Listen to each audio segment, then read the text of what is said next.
P7, solving inequalities.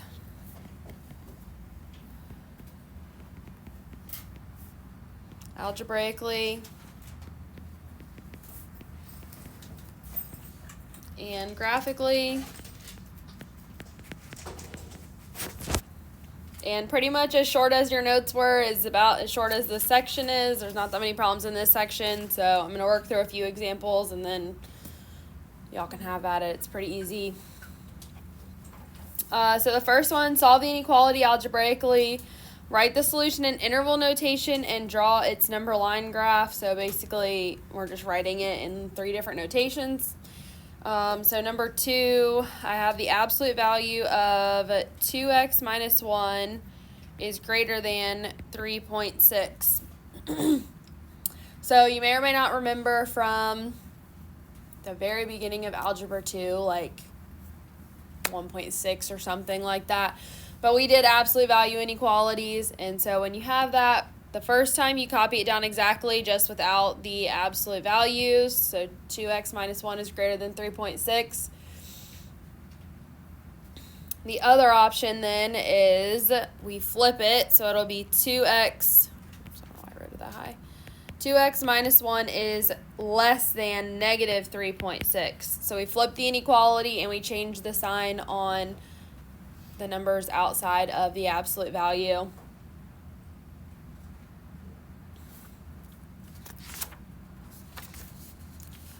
If you had, just really fast, something like where this was like a plus 2 here, you would need to subtract the 2 before you ever do this step. So you don't do this step until you only have an absolute value on the side by itself. So there's just one in the book like that, so I wanted to make sure we talked about that. So solving this, 2x is greater than 4.6. So x is greater than 2.3. Over here, 2x is less than negative 2.6. So x is less than negative 1.3. So this is the way that you solve it initially. In interval notation, we would write that this is from negative infinity to negative 1.3 union 2.3 to infinity.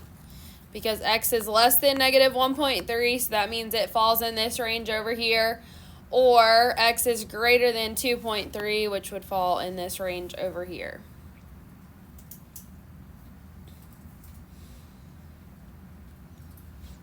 And then the last thing it wants is for us to graph it on a number line. So I'm just going to put the numbers that I actually need on here. And the nice thing about already having an interval notation is that you already have, if it's brackets or parentheses, in this case it's parentheses, and it shows you which direction it's going. So we have a parentheses at 2.3 going to the right, and then we have a parentheses at negative 1.3 going to the left.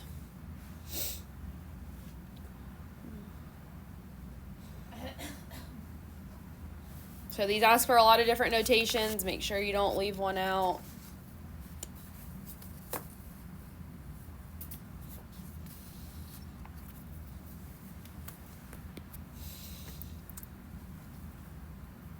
Number 8 is going to be similar to this one.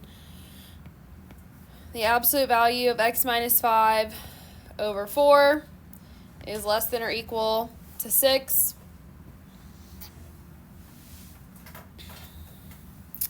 So I take what's inside and I copy down exactly as the problem is written for the first time. So x minus 5 over 4 is less than or equal to 6. My other one is going to be x minus 5 over 4 is greater than or equal to negative 6.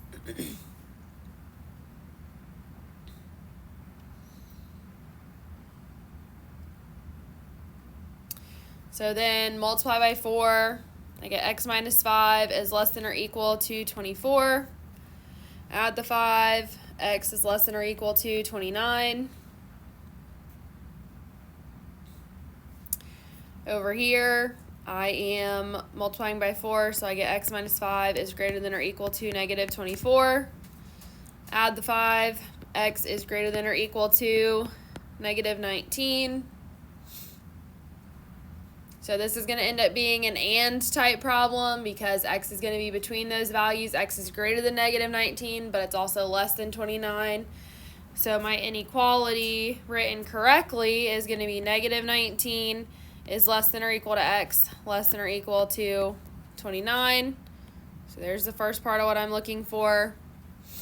The other one, since this problem, they were going opposite directions, I really should write an or here. And then this is that first part of the inequality that I was looking for.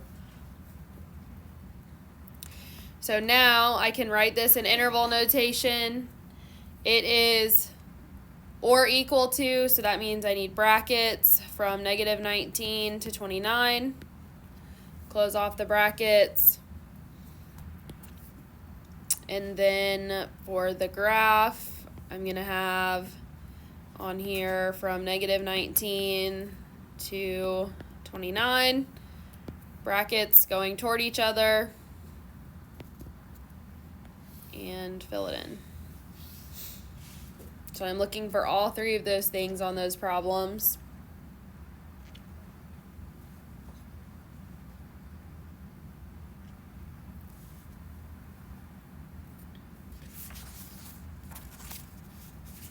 The next ones just say to solve the inequality. Use algebra to solve the corresponding equation, is all it says. So we're just going to solve that just like as if it was an equality. So number 10, I've got 6x squared minus 13x plus 6 is greater than 0. Greater than or equal to. Any idea what I might need to do to start with on this one toward solving? Don't you say minus 6?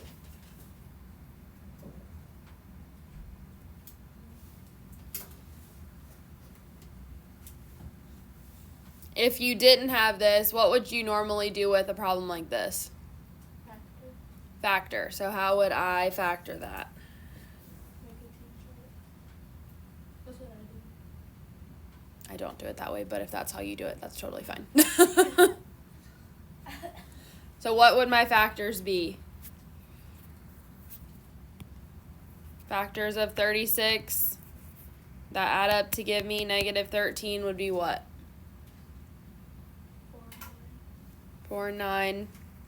And they're both going to be negative because this number needs to be positive, but this number is negative, so both are going to be negative. So I'm going to have 6x squared minus 4x minus 9x plus 6 is greater than or equal to 0.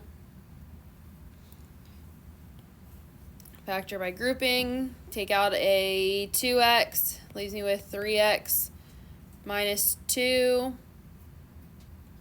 Over here, take out a negative 3, leaves me with 3x minus 2. So I get 2x minus 3 times 3x minus 2 is greater than or equal to 0. Now, I can split this up just like I do when I have something equal to 0, where I take each piece, set it equal to 0, and solve. So that's what I'm doing with this one. So I'll have 2x minus 3 is greater than or equal to 0. That part still stays the same. And then 3x minus 2 greater than or equal to 0. So really the only difference is that there's an inequality instead of an equality. But these will get solved the exact same way you would have solved any other one in the past. So 2x is greater than or equal to 3. X is greater than or equal to 3 halves. Over here, 3x is greater than or equal to 2. So x is greater than or equal to 2/3.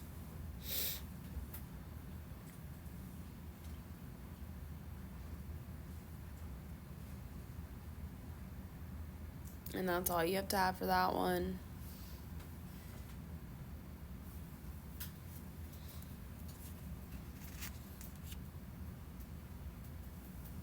It doesn't specify what notation, so I don't care what notation you put it in.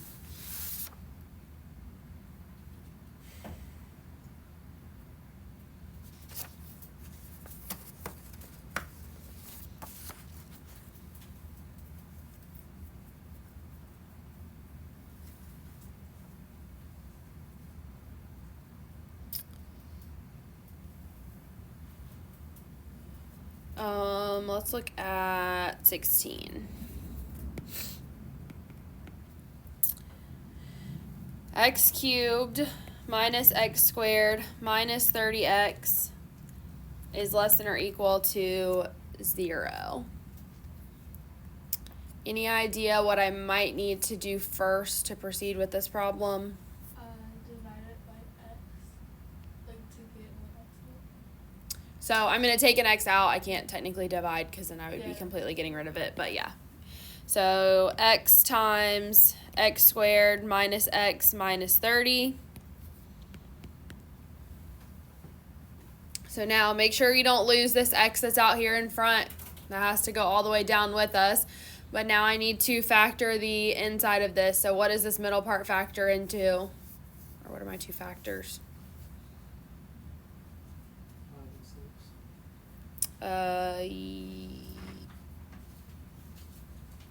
6. Which one's positive? Which one's negative? -6.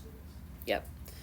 5 is positive, 6 is negative. So this is going to be x times x plus 5 times x minus 6. If you need to write it out like we did this one where you split it up, that's fine, but I usually don't with the ones that just have a 1 in front. And that's less than or equal to 0. So now we have 3 pieces and we set each of them up as less than or equal to 0. So x is less than or equal to 0. Then x minus, I just did them out of order. Oh well. Less than or equal to 0. So x minus 6 less than or equal to 0, and then x plus 5 less than or equal to 0. And it doesn't really matter what order you do them in. I just happen to write them in the wrong order. So x is less than or equal to 6. X is less than or equal to -5. And so these 3 pieces here would be your solution. And obviously, several of those things imply that everything is like x less than any of those numbers should work. So obviously there's some kind of weird stuff about that, but it's the or equal to part that makes a difference.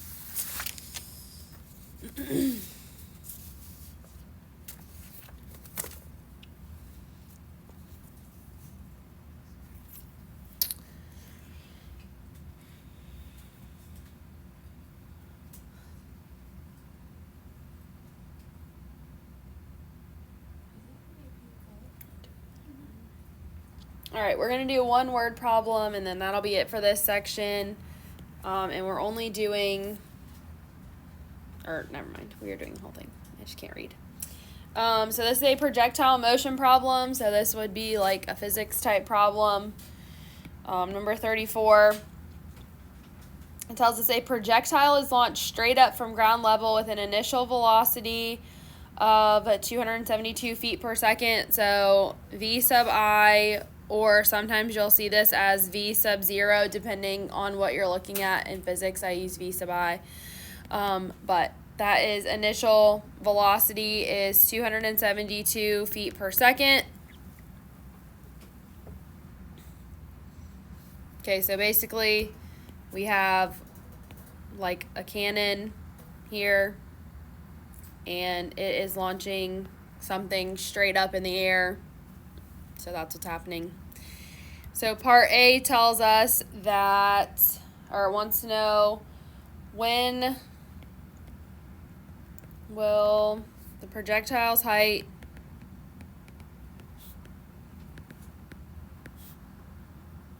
above ground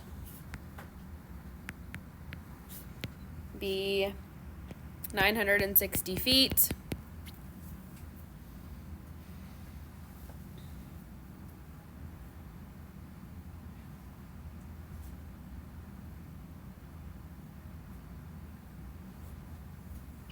So a couple formulas that you kind of need to be aware of for this before we continue with the problem.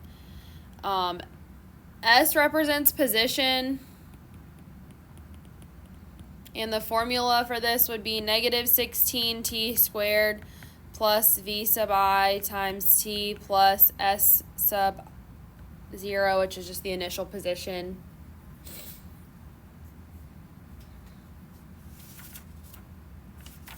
And that formula, I don't know if it was in your notes or not. It's mainly why I just wrote it down. But that is on page 57, so it would have been there. Or it's there for you if you need it again. T is in seconds.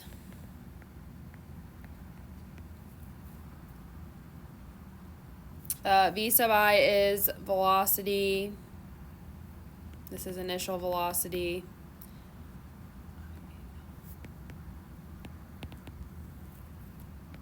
And this is feet above the ground.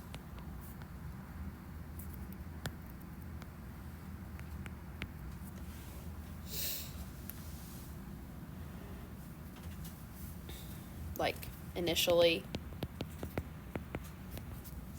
So now I have information I can use, or I can plug stuff in. So I'm trying to figure out basically how long it's going to take. So I'm solving for t for the projectile to be 960 feet above the ground. So this value is my s value. So I'm going to have 960 is equal to negative 16t squared plus the initial velocity they told me in the original part of the problem is 272 times t plus the initial position. It said that it was launched straight up from ground level, so that would just be a plus 0 in this case. So you wouldn't have to write it, but just so you can see it in the formula.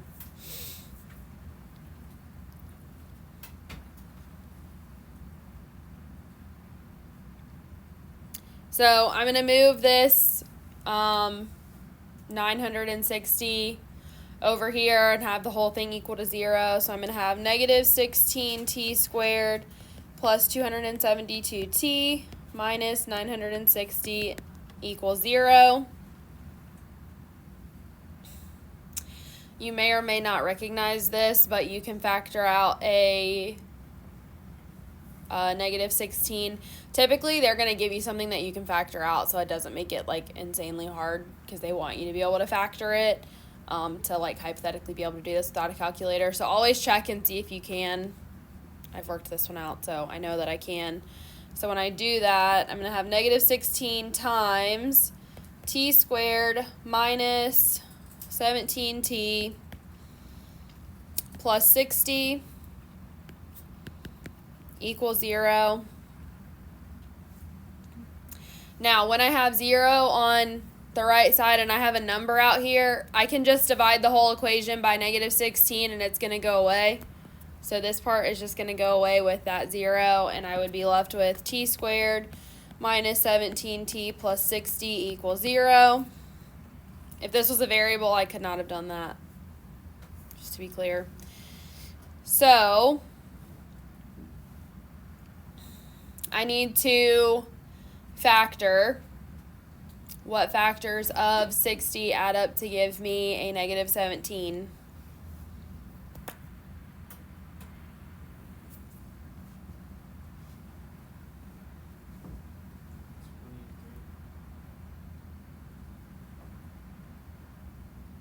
So that'll give me the negative 17 because I could do 20 minus 3, but then if I multiply those two things together, that's not going to give me a positive 60. That would give me a negative.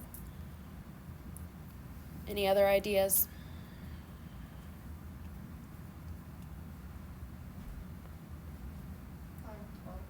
5 and 12, so I can do negative 5 and negative 12.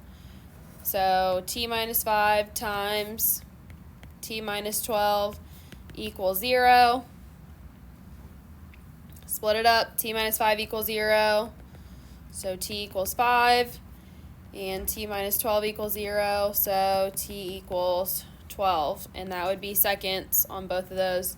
Now, does it make sense that there are two different times in which it can be at that height? Why or why not?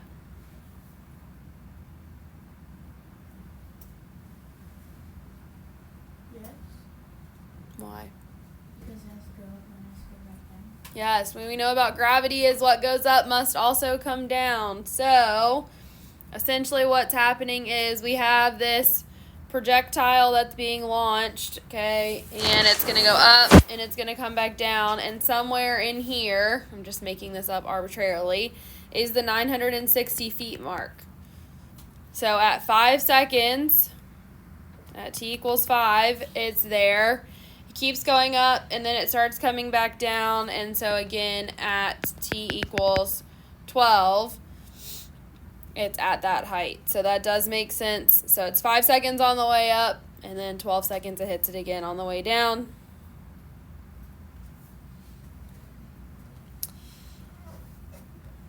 Part B says, when will the projectile's height above the ground be more than 960 feet?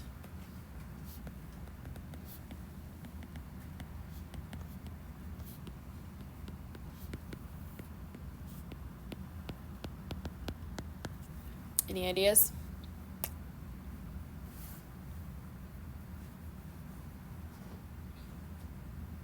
In between 5 and 12 seconds. Yep, in between 5 and 12 seconds. I don't have to do any more math. I just know that after 5 seconds, it's obviously still going up, and it's still higher than 960 all the way until 12 seconds. So, I notice it says more than, not like more than or equal to. So when we do this, it's just going to be a parentheses from 5 to 12. And that just will symbolize that that's time.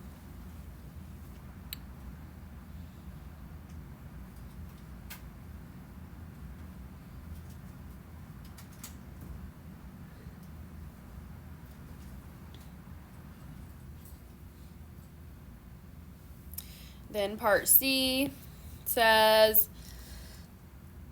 when will the height be less than or equal to 960 feet? What do we think about this one?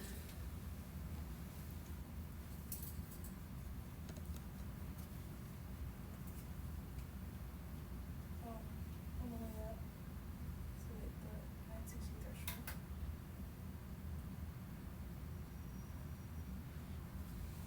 Right, but like how much time? Less than 5 5 and seconds. less than So I need to write this as 0 to 5, including, because it's less than or equal to. So I can't have negative time, so it has to start here at 0.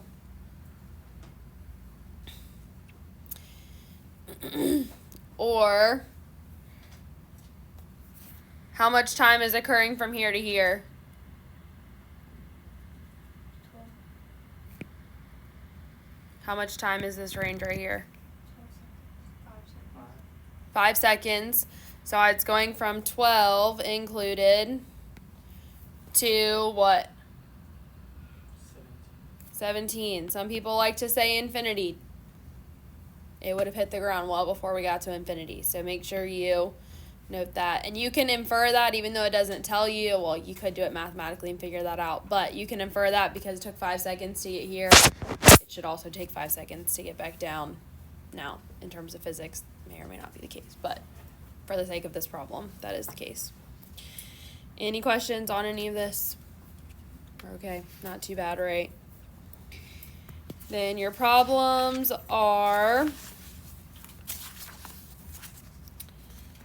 1, 5, 9,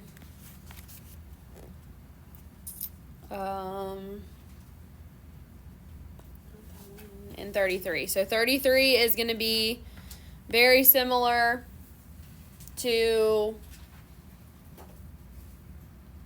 the one that we just did. So just to be aware. And remember, if you didn't already finish your P6 homework and turn it in, you need to do that as well for tomorrow.